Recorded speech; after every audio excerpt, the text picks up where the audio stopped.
Welcome to Thrilling Tales of Adventure. I'm Mardell, and it's time for another chapter of Black Bartlemy's Treasure by Jeffery Farnol.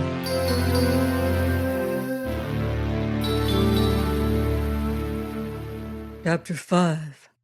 How I Came to CONISBY, SHENE. It being yet full early for my purpose, I took to the woods, and presently chancing upon a little stream that bubbled pleasantly mid shady willows, I sat myself down within this greeny bower, and fell to watching the hurrying waters of this brook, and hearkening to its drowsy murmur. And lying thus with the good green world around me, and the sunny air blithe with the mellow piping of the birds, the soft wind rustling the leaves about me, what must I have in mind but bloodshed and the destruction of my enemy, insomuch that, reaching a stone from the brook, I drew the knife from my girdle and set about straightening the blade thereof. I was thus employed, when all at once the leaves on the opposite side of the brook were parted, and a girl-child appeared. For a long moment we eyed each other across the brook, then all at once her pretty lips curved to a smile. "Little maid," says I, furtively thrusting the knife into my belt, "art not afraid of me then?" "Nay," she answered, smiling yet and shaking her golden head. "And why?" "I do like your eyes, big man. Kind eyes they be." "Are they?" says I, glancing from her smiling innocence into the brook. "Aye, and your voice. I do like that too. 'Tis soft and low, like father's." "And who's your father?" "He be the blacksmith." "How old are you?" "7, and a big maid I be. Will he aid me cross brook now?" So I lifted her over, and there we sat, side by side, she laughing and talking, and I hearkening to her childish prattle with marvelous great pleasure. Presently I ventured to touch her soft cheek, to stroke her curls, and finding she took this not too amiss, summoned the courage to stoop and kiss her. How long we had sat thus, I know not, when I was roused by a shrill, harsh voice, and turning beheld a bony woman who peered at us through the leaves. "Susan Ann!" she cried. "Oh, you, Susan, come away! Come quick, or I'll run for your mother!" "The child is safe enough," says I, frowning, but clasping the small damsel closer within my arm. "Safe!" cries the woman, turning on me in fury. "Safe? Ah, forsooth! We're great ill rogue the like o' you. Loose her! Loose her, or I'll scream and rouse the village on ye for a wild gypsy wastrel that ye are." And here the old harridan railed at me until the child whimpered for fear. Even I blenched before the woman's fierce aspect and shrewish tongue. Then, while she loaded me with abuse, a ceaseless torrent, and no lack of breath, I kissed the little maid's tear-wetted cheek, and setting her back across the brook, stood to watch until the child and woman were lost to my sight. Then I sat down, scowling at the hurrying water, chin on fist. For my black humor, banished a while by the child's innocent faith in me, was returned, and therewith an added bitterness. Scowling yet, I plucked forth my knife, and seizing my staff, set to trim and shape it to a formidable weapon. And as I worked, I cursed this woman deep and oft, yet even so knew she had the right on't. For truly I was a rogue, an outcast of unlovely look and unlovely ways, a desperate fellow unfit for the company of decent folk, much less an innocent child, and yet, remembering those fearless child eyes, the kiss of those pure child lips, I sighed amain betwixt my muttered cursings. At last, having trimmed my bludgeon to a nicety, I laid it by, and sat brooding, the knife betwixt my knees. Now a beam of sun falling athwart the leaves lit upon the broad blade of the knife and made it a glory. And beholding this and the hand that grasped it, I took pleasure to heed how strong and sinewy were my fingers, and how the muscles bulged beneath the brown skin of my forearm, and turning the glittering steel this way and that, I fell to joyous thought of my enemy, and of my vengeance, now so near. Tonight, says I to myself, death ever come with more terrors in the dark, tonight. But now, little by little, my joy gave place to anger, that the night must be so long a coming. Glancing up, I cursed the sun that it must needs shine, and the gladsome day that it was not grim night. And presently to anger was added a growing fear, lest mine enemy might by some hap elude me at the 11th hour, might even now be slipping from my reach. Now at this, a sweat brake out on me, and leaping to my feet, I was minded to seek him out and end the matter there and then. Why wait for tonight? I asked myself. Surely in the gladsome light of day death findeth an added bitterness. Why wait for night then? So I stood a while, debating within myself, then, catching up my knotted bludgeon, I set off along the stream incontinent, following a path I had trodden many a time when but a lad, a path that led on through mazy thickets, shady dells, and green coppices, dappled with sunlight and glad with the trilling melody of birds. But ever as I went, before my eyes was a man who twisted in my grasp and died over and over again, and in my ears the sounds of his agony. And ever as I went, trees reached out arms as if to stay me, and bushes stretched forth the little thorny fingers that caught my garments as if to hinder me from my purpose. But I brushed them aside with my scarred arms, or beat them down with my heavy staff, or leaping hedge and ditch and fallen tree, until I reached the highway. And even as I came there, a distant clock chimed the hour of 10. I quickened my pace, twirling my staff as I went, so that the 2 or 3 wayfarers I chanced to meet drew from my neighborhood and eyed me mightily askance. Having thus gone some mile or so, I came to a wall that bordered the road, a high and mossy wall, and following this to a pair of gates set well back from the highway, with pillars of stone each surmounted by a couchant leopard carved in the stone.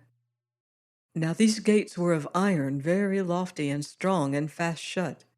But besides these was a smaller gate or postern of wood, hard by the gatehouse, where stood a lusty fellow in fair livery, picking his teeth with a straw, and staring at the square toes of his shoes. Hearing me approach, he glanced up, and frowning shook his head and waved me away.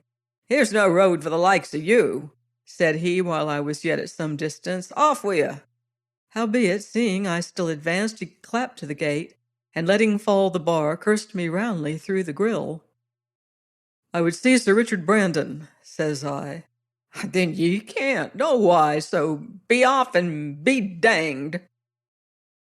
"Open the gate," says I. "I'll be hanged for a murderous-looking rogue, a lousy thief, a wastrel, and a hangdog knave," says he all in a breath. "All true enough," says I, "and now open the gate." "Be danged for a prigging gypsy, egad, I'll have you clapped in the pillory for a black-visited clapper-claw." "Unbar," says I, "or it shall go plaguey ill with you when I come in." At this he spat upon me through the grill, and chuckled. Now glancing about, I espied a stone hard by about the bigness of a man's head, and laying by my staff, I wrenched the stone from where it lay, and raising it aloft, hove it with all my strength, whereon the gate crashed open so suddenly as to catch the fellow a buffet that laid him sprawling on his back, and as he strove to rise, I pinned him down with my staff and kicked him heartily. "And now," says I, "up with you, and bring me to your master." But or ever he could do aught but groan and rub his hurts, I heard the sound of approaching hoof-strokes, and turning, beheld a lady bravely mounted, who galloped furiously towards us down the avenue. When almost upon us, she swung her powerful beast aside, and checking him with a strong wrist, sat looking down at me from the shade of her plumed hat. "What is this?" she demanded, and her eyes swept over me, gray and wide and fearless. "Who are you?" Now at the sound of her voice, so rich and wonder-sweet, I felt strangely abashed, and finding no word, turned from her to scowl down at the man I had pinned beneath my broken shoe. "Who are you?" she questioned again. "Speak!" "A rogue," says I, keeping my head averted, "a creeper o' hedges." "Ah, is't you?" said she in softer tone. "I saw you for a moment by lightning flash near the gibbet. You are my man o' the woods, and, sir, I owe you much. Very much indeed, sirrah." "I am no sir," quoth I shortly.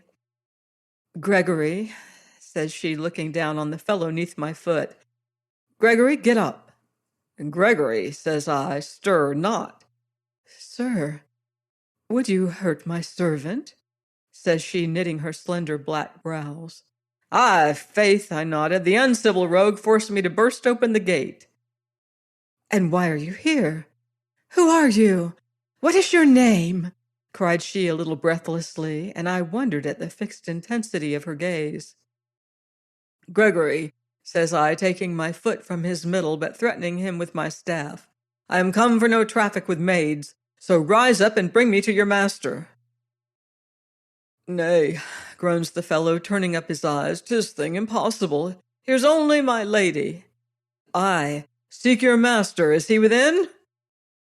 "Nay," says Gregory, flinching beneath my staff, "as my lady shall tell ye. He's not here." "Ha," quoth I, "that I will see for myself." But as I turned to stride up the avenue, my lady wheeled her horse, barring my way. "Whither go you?" she demanded, her eyes holding mine. "To the house for Sir Richard. I have been at some small pains to gain speech with him." "To what end?" "Why, truly," I answered, leaning upon my staff and viewing her eye to eye, "'tis a matter of vital moment, aye. In a matter of speaking, 'tis a matter of life and death betwixt us." Now, as I stood thus, I could not but be conscious of her glowing, vigorous beauty, her body's noble shape, the easy grace of her as she sat her fretting horse, swaying to his every movement. And to me, in my rags, she seemed no woman but a goddess rather, proud, immaculate, and very far removed, and yet these proud lips could mayhap grow soft and tender, these clear eyes that met mine so fearlessly. The staff was wrenched from my loosened grasp, and Gregory, leaping to his feet, fetched me therewith a staggering blow on blow, shouting with his every stroke, "Oh, Peter, Roger, Will, ho, hither, lads all, loose the dogs, hither to me, a God's name."